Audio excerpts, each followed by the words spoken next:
Hi guys, welcome to Hoops Junction.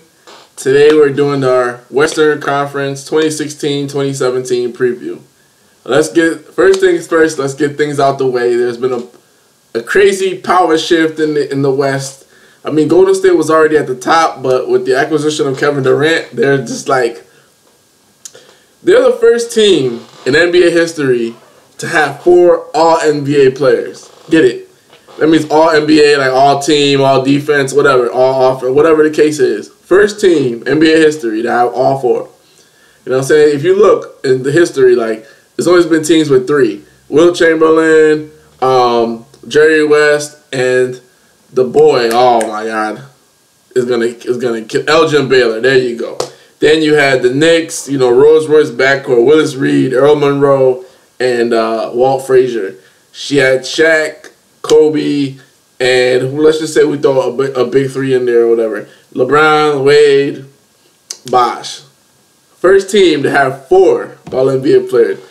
Look, man, the sky's the limit with that team because although their bench is like mediocre, they have some young guys in McCall, and there's another guy that's a backup point guard who has been there when they were up on the rise, and then they got some guys, JaVale McGee. Their bench is awful, but with a starting 5 like that, I don't think the bench is gonna matter that much. Man, their team on any given night, anybody could give you 30. Any given night, anybody. Stephen, Clay, Durant, Kevin, Draymond, they can all get you 30 in one night. And the way that I think Steve Kerr is going to have them play, especially with his experimental style, is going to be where in the regular season, I think most of everybody, they're not going to average more than 25. I think, because everybody's like, oh, is this going to work? Is this going to, is this going to really gel? Yada, yada, yada. Like, if you looked at Miami, like, the first year was awful. And then after that, they took off. I mean, it all worked. Even myself, when LeBron went there, I was like, how the hell? I was like, I hope he never wins because I was like, this is chops, yada, yada, yada. But they still had to play tough competition, and they still had some tough series. That being said, they figured it out. With this mature team, the core has been together already, and you add Durant, more firepower, that right there, through the roof. And like I said, they're never going to have a 5-minute drought like they did in Game 7 in the finals. Because any one of those guys, now if you add Durant, he gets to the line, which opens up the shooters. Because if you want to stay hard pressed on the shooters, guess what? Durant's going to the lane, he's yamming on you.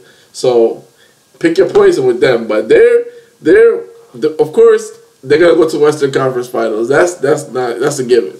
Now a dangerous team, which is my number 2, San Antonio Spurs.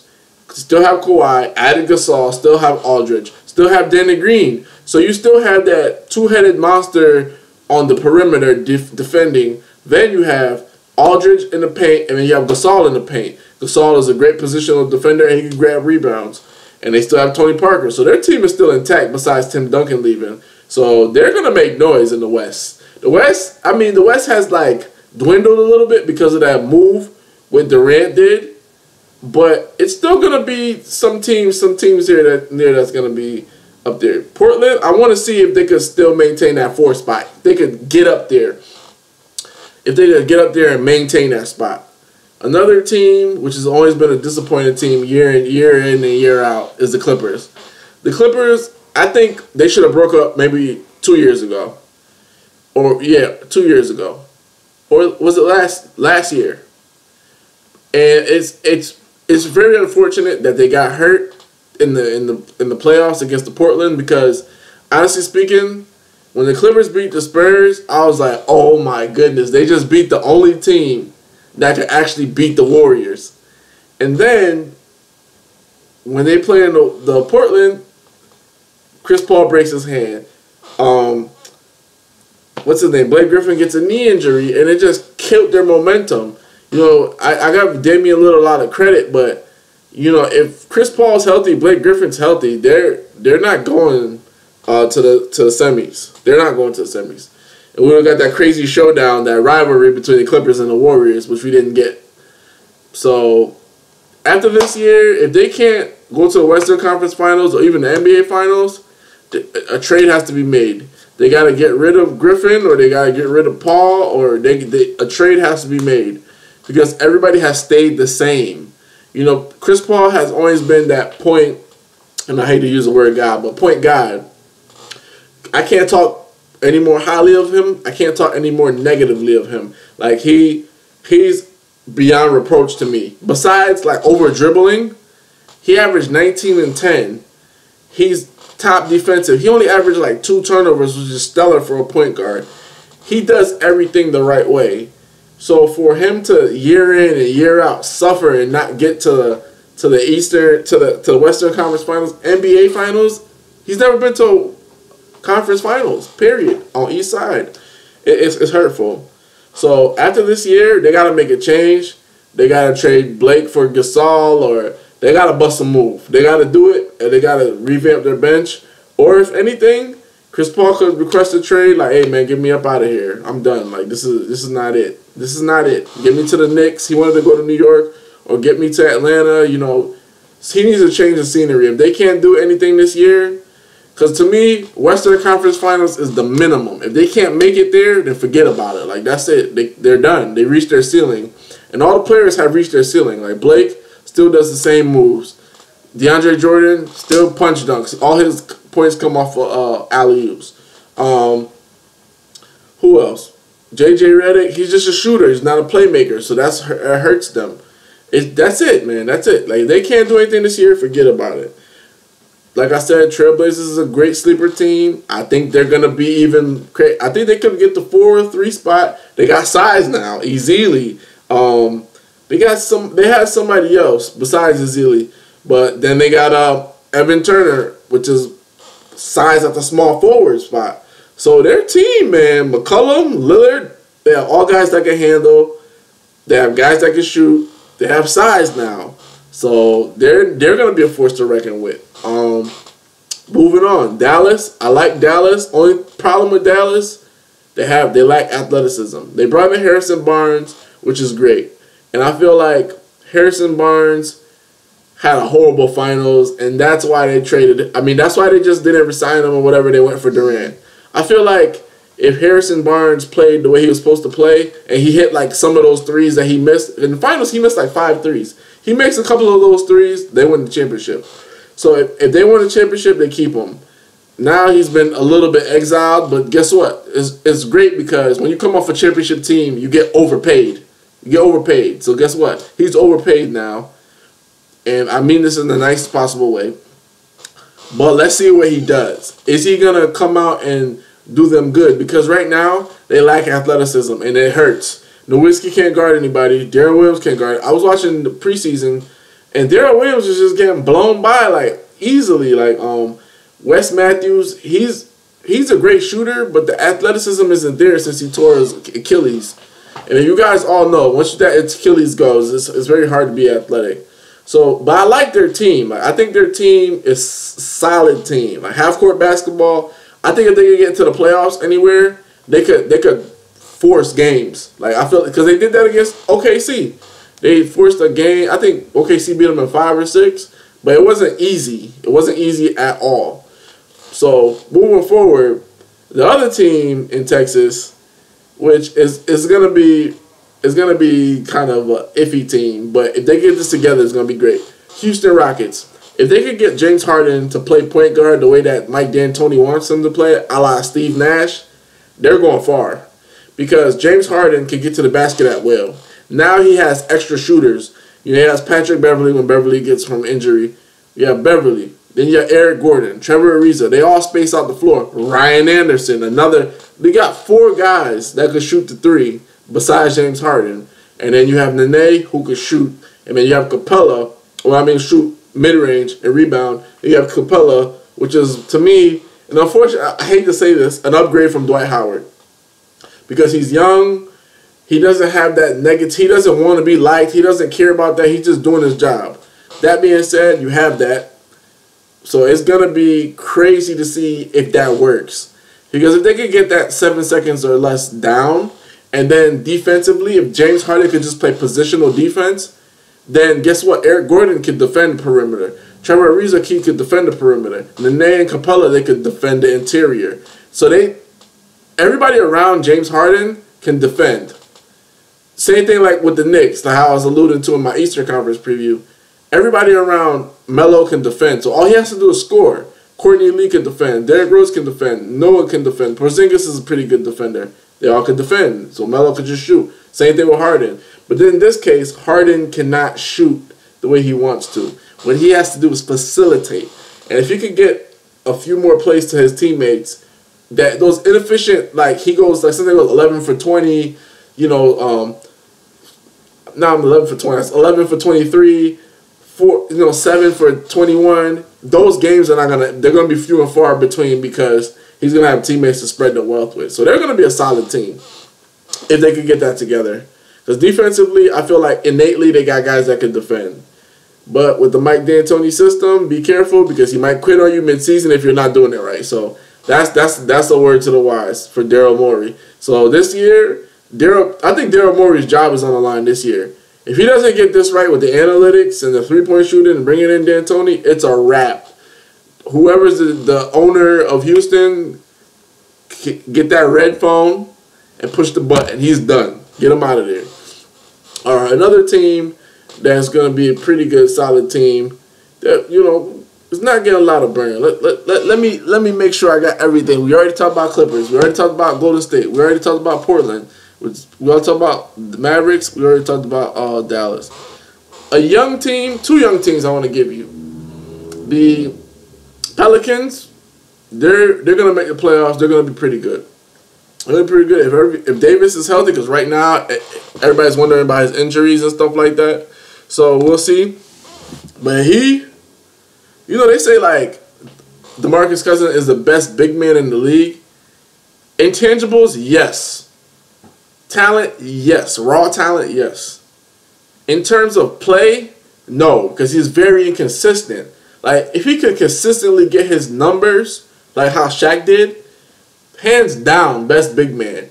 So it's the argument between Davis and DeMarcus Cousins. And right now, Davis has the edge. He can shoot, rebound, he's athletic, he defends, everything is consistent with Davis. So we'll see how DeMarcus does this season. But Pelicans with Buddy Hield, they got Galloway, they have a nice squad. They have a nice squad. And last but not least, talk about the Lakers. What is their ceiling? What can they do? They're all young. It's all young team, man. It's going to be a work in progress for Luke Walton. He intends to bring that winning culture to Los Angeles that the Warriors have, but he doesn't have to worry about that. See, the thing with the Lakers has always been this. It's not the culture that's the problem. We've always had a winning culture. You know, from the Kobe Shaq era to the Magic era, you know, before that, you know, Jerry West, Wilt Chamberlain, we've always had a winning culture. It's just the fact that the Laker organization has lost its prestige. Like, the prestige is not there anymore. Like, players don't look at it as a destination spot. They don't look at it with respect. They don't come in there and say, Kobe put up banners, Shaq put up banners, Wilt put up a banner, what banners? Jerry West put up a banner. Let me step my ish up. You know, they don't look at it like that. They just look at it like, I'm in LA, I get the party, I get the ball out, I get to spend money, I get the drag race. You know what I'm saying? Like, that has to stop. When you go to a place like LA, you go to a place like the Boston Celtics, they put up banners. You see them 17, 16, 18 banners. Don't come in there playing around. So Ingram, I want to see what he does. He looks good. Even going up against Durant in the preseason, he looks solid. Like, he didn't look mediocre. So I'm very anxious to see what they do. D'Angelo Russell, if he doesn't get it right this season, especially with the antics, he's a wrap for me. I would get rid of him. Randall, he's solid. He just needs to, like, to me, he needs to get in better shape. And he needs to expand his game other than the left hand. He has to develop a right hand. So the young nucleus, like, the Lakers have, like, one of the best young nucleuses. And, like, 4 or 5 years after this whole Golden State era and after LeBron and all that stuff, they're going to be next. They're going to be next because they have a solid team. They just have to make sure that they understand that LA is about winning. The Lakers always been about winning. The organization's always been about winning. It's just the prestige has been lost with the bringing in the Mike D'Antoni, with the Buss family arguing, Jeannie and whatever her brother's name is. What they need to do is this. They need to hire somebody to run operations and their hands off. All they do is the books. That's it. They can't have the brother run operations. He doesn't know anything about basketball. Period. You know what I'm saying? Dr. Buss, he didn't know anything about basketball, so he brought in people that could help. And like Mitch Kupchak, he gave him free reign. Like his son is just like meddling in everything. So that being said, we'll see what happens. We'll see what occurs. We'll see, man. But right now it's looking bleak. It's looking bleak for LA, man. But that's my Western Conference preview. I already did the Eastern Conference preview. Check that video out. Let me know what you think about the West. Oh, wait. I can't go without talking about this team. The Grizzlies. Grizzlies gonna be interesting. Grizzlies always had a problem with outside shooting. Now they add Mike Conley. They add they re-sign Mike Conley. Well, when he's healthy, they're great. What's his name? Zach Randolph is coming off the bench. I'm curious to see what that does, because that means that they're gonna run a small ball lineup. They're gonna have Gasol at the 5 or the 4, and they're gonna run small ball. And then they have Chandler Parsons, who can space the floor. So they have a couple of players who can space the floor pretty decently. So we'll see what they do, man. The problem with the Grizzlies, they got to get rid of that identity of the grind. Like, this is the grind house. You know, I understand Tony Allen is #1 defensive player, yada, yada, yada, but you need more offense this time around. Unless you're like a clamped down team, like the Detroit Pistons, and they change the rules where you can play zone, get rid of that grind house mentality. You need to get into the score house mentality, because that's what always kills them. They're always trying to keep teams under 100. And with the rules nowadays and the three-point shooting, it's so hard to do. Even if you remember, like, three years ago, I think Rudy Gay was on the team. They played the Clippers, and Nick Young was on the team. This was 4 years ago. The Clippers went crazy from 3. Like, they were down in the series, and they hit, like, 10 to 13 threes in the fourth quarter. It was like raining on their head because they were such in a grindhouse mode, they couldn't get easy baskets. And that's always kills you. Same thing with the Warriors. They had the Warriors 2 years ago. They had the Warriors up 2-1. They beat the Warriors on their home floor. And that was like the first team to do that since the Bulls in January. What happened? Curry snacks them up game 4. Game 5, game 6, they had nothing left because they were just trying to grind it out. But the thing is, you can't grind great players. You can't grind greatness. Nobody grinded Jordan. Nobody grinded LeBron. They either stopped themselves, you know what I'm saying? Like, nobody grinded Curry, like, especially when he flamed up Dellavedova. Like, this past season, when they lost, Curry, it was injury that ground him down. You're not going to grind great players. Ruben Patterson, whatever, there's no Kobe stopper. There's no LeBron stopper. There's no Curry stopper. You know what I'm saying? There's no Durant stopper. There's no Westbrook stopper. So get that out of your head. Grizzlies, let's be done with that. And last but not least, I keep saying last but not least, but the Oklahoma City Thunder, I don't know. I think Westbrook and Oladipo have they're like a mini Mike and Scotty combo. Like, they can defend the perimeter, they can get to the basket, they're athletic. This losing Durant was a huge blow, and I know it hurts, but I told people years ago he needs to leave. He's going to leave.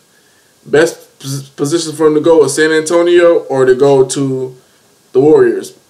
Out of the two, you get to go to a place where it's fun, they play basketball free, or you go to a place where they roll with iron fist. Going to Golden State. There's no reason for him to stay in OKC because of this. And this is why I'm very upset with Westbrook. Westbrook signs his deal early. He doesn't even experience free agency. Even if you knew you were staying there and you had a commitment with them, experience the free agency. Like, get that feeling. Get to know what it's like.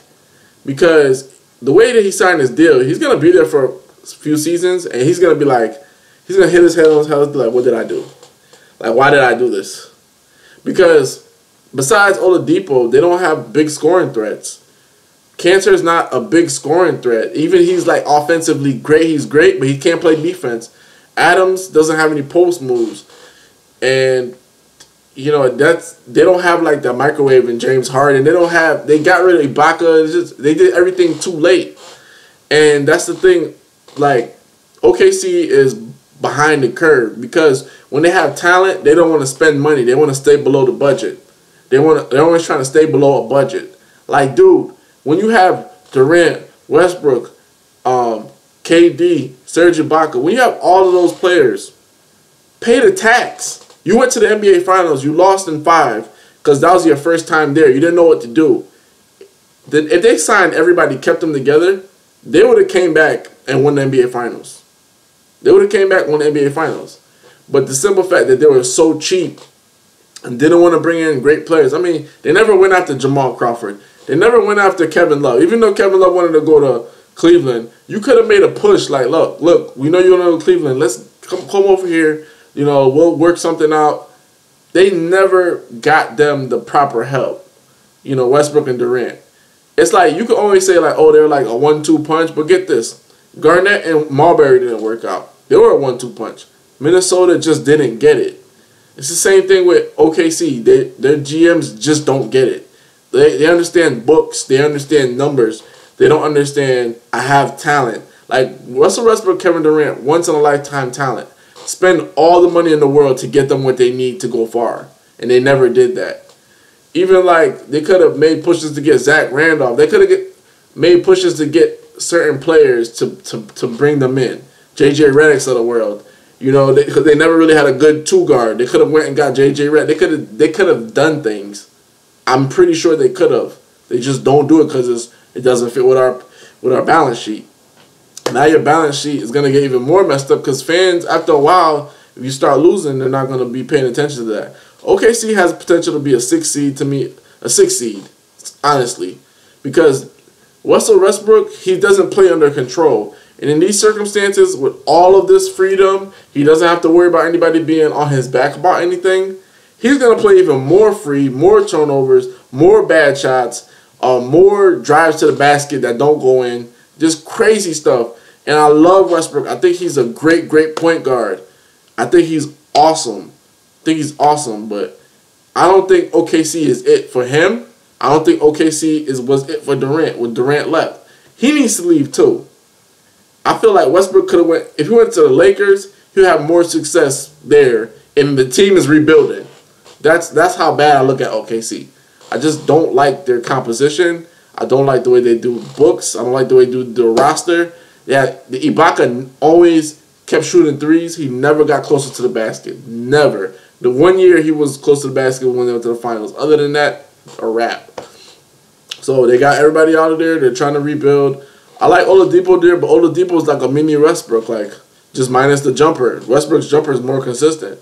So we'll see what they do, man. I don't know, man. I don't feel good for Westbrook. I feel like he's loyal to a fault because to me, you stay loyal to an organization that they're willing to do whatever it takes to get you what you need. If that's not the case, then you need to leave. You need to leave. That's like the same thing with Kobe. Kobe wanted to leave LA. He was like, if you guys aren't serious about winning, you know, this was like in 06, 07, when they kept getting beat by the Suns. Get whooped by the Suns. Just murked. First round, whooped up. And he said, you know, if you guys, you know, whatever, I'm leaving. Michael Jordan had the same ultimatum for the Bulls. He threatened to go play with Patrick Ewing. A lot of people don't remember that. He threatened to go play with Patrick Ewing. This is like 96, 97, one of those years. He was like, you know, 95, matter of fact, 95. He said, this one came back with the 4-5. He said, you guys aren't committed to winning, then you know what? I want to push for a trade. So Westbrook, eventually, he's going to have to do that. Because OKC, and there are people saying like, oh, it's a small market, yada, yada, yada. I don't care about that. I'd rather have a small market team that plays like a small market team than have a great player endure many years of not winning a championship, and then they're like, oh, you know, it kind of hurts me later. Like with Reggie, that hurts. You know what I'm saying? Like, if Ray Allen would have stayed on the Bucks and never won anything on Seattle, that would hurt. That hurts. Stuff like that hurts because it's like, it's not like you weren't good enough. It's not like you weren't good enough. It's just like your organization wasn't good enough. And that hurts. This is Vlad from Hoops Junction, where Hoops meets Hoopla. Peace.